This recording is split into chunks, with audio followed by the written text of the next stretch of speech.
So chapter 4 is all about congruent triangles. In fact, it's all about triangles in general. So the first two sections in the book are about just basic definitions. So as you can see here, we have some tables. And like, for example, acute triangles have all angles less than 90 degrees. Okay? So for example, you have a triangle. Maybe this is 60 degrees, maybe this is 70 degrees, and maybe this is 50 degrees.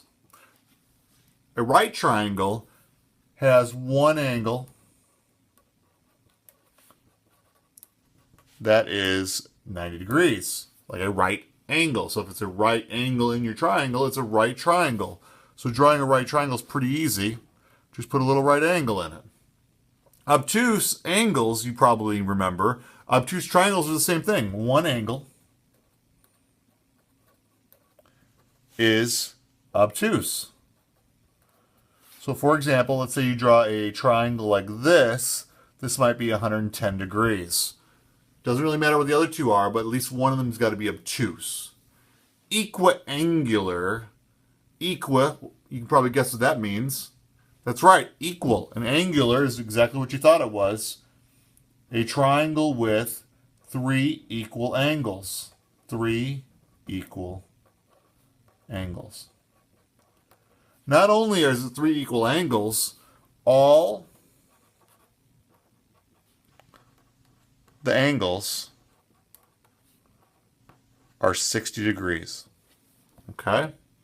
Now, the second way we can classify triangles is by their side length. So looking at side length, we've got three names. Scalene, all sides are different lengths.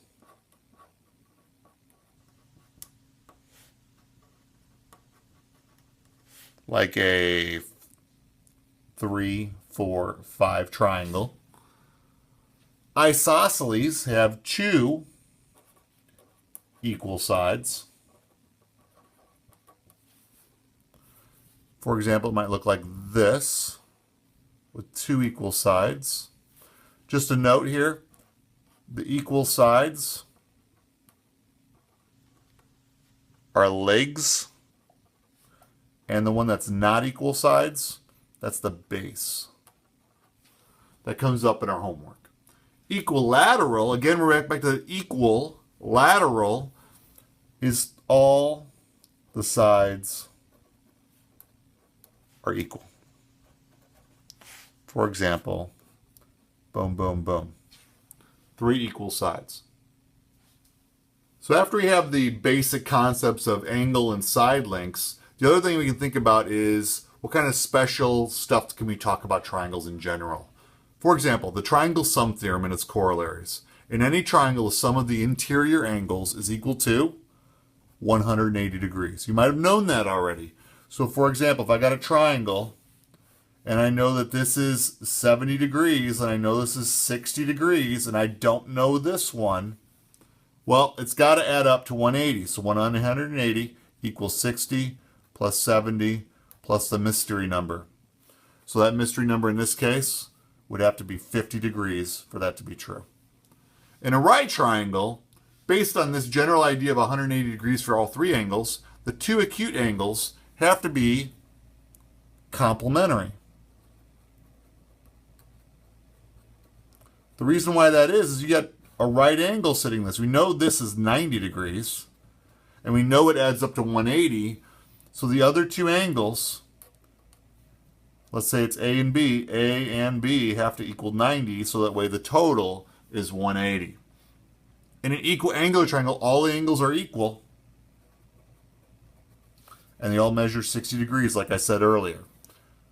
Because if I take 180 and I divide it by 3, I get 60 degrees for each one of those. Now we get to some things you probably never have heard before. One of them is called the exterior angle theorem. First things first, an exterior angle, if I draw a triangle, would be this angle right here.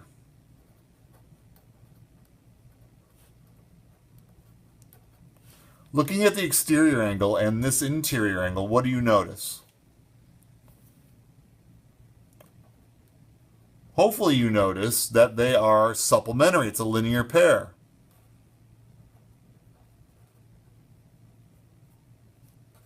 Well, here's the weird thing. We know the angles of the three interior angles add up to 180. We can use that and the fact that these two angles add up to 180 to say something really strange. Here's how it works. Let's say you've got angle 1, 2, 3, and 4. Well, we know angle 1 and 2 and 3 add up to 180. We know 3 and 4 equal 180.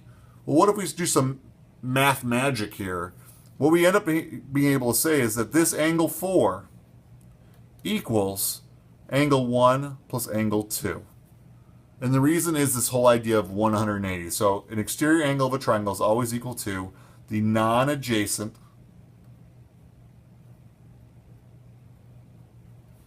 angle sum. Does that make sense? So for example, let's say I've got a picture and it looks like this, and I know this is 140 degrees, and I know this is 30 degrees. If I need to find x, 140 equals 30 plus x, x equals 110. So if I've got an exterior angle situation, meaning I've got an exterior angle on the outside, 1, 2, 3, and 4. We know angle 1, 2, and 3 equal 180. We also know angle 3 and 4 equal 180. Well, what if we set these equal to each other? They both equal 180, so we could say 1, 2, and 3 equal angle 3 and angle 4. Why would you do that, you ask? Well, what do you notice was the same on both sides?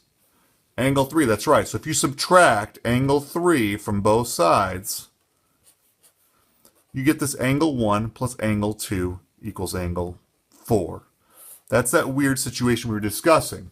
These two non-adjacent angles, if you add them up, will equal this exterior angle that's not touching it. Let's go a little bit further, because sometimes people don't quite get this. If I've got a triangle here, you might ask, well, where's the exterior angle? Well, the fact is, if you just extend any side outward, you create exterior angles. So this could be an exterior angle, this could be an exterior angle, this could be an exterior angle. The whole idea, though, or the way you need to be able to tell which ones are exterior, it needs to make a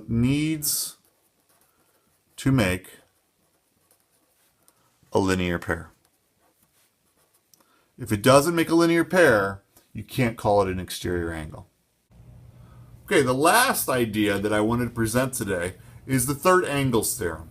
If two angles of one triangle, let's say this is 50 degrees and let's say this is 70 degrees again, I seem to like those two numbers a lot, are congruent to two angles of another triangle, let's say this is 70 degrees again and this is 50 degrees, then the third angle, let's say this is x and y, what do we know about those? Well, they got to be equal, right? Because these add up to 180. And these add up to 180.